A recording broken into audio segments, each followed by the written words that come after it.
Welcome to Burlap Teachers. Enjoy the video. You start by signing into the Google account you want to clean. Make sure two-step verification is available.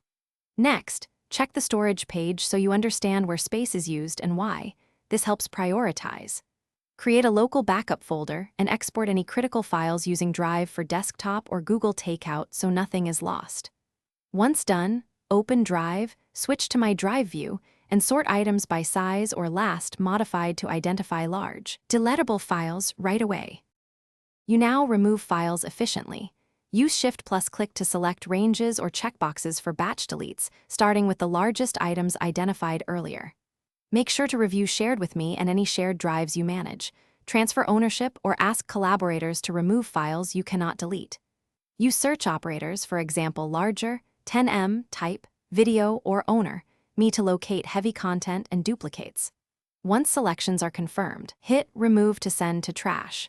Make sure you finish by opening trash and choosing Empty Trash now to permanently free space.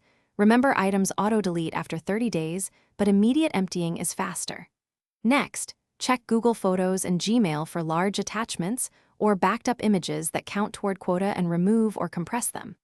If Drive still reports old usage, clear the Drive app cache and sign out /in or allow up to 24 hours for the backend to update. If issues persist, try the Storage Manager or contact Google support as a troubleshooting step.